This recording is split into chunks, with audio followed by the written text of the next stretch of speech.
Bonjour, vous manquez de régularité, eh bien cette vidéo va vous intéresser. Bonjour, je m'appelle Rémi Bedu, bienvenue au golf de Montgriffon et aujourd'hui je vais vous parler de... j'ai oublié. Ah oui, de comment fonctionne la mémoire.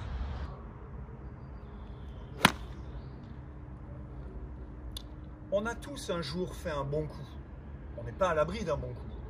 Maintenant, ce que vous voudriez, c'est essayer de le refaire plus souvent. Eh bien, je vais vous donner des astuces.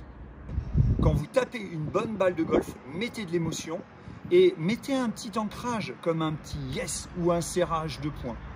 Par contre, attention, parce que l'émotion négative fonctionne de la même façon. C'est-à-dire que si vous vous énervez lorsque vous ratez un coup, eh bien, votre cerveau va le mémoriser.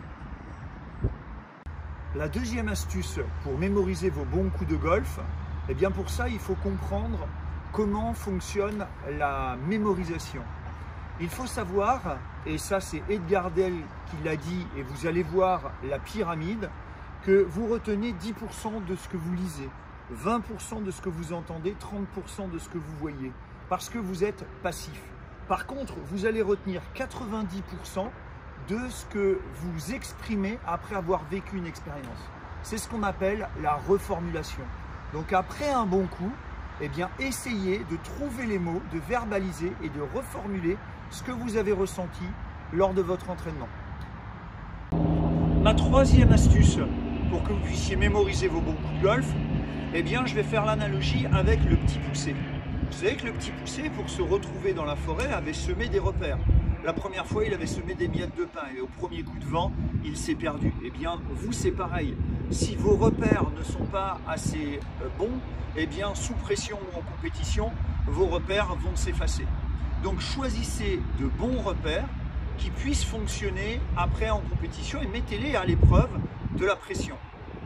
Alors, ça peut être des repères qui vont être sensoriels, ça peut être des repères que vous allez intégrer dans la routine. Et puis parlez-en avec votre pro pour justement constituer des repères qui soient de bons repères pour vous et qui soient surtout personnalisés. En conclusion, si vous voulez gagner un petit peu en régularité, en 1, il faut créer des habitudes.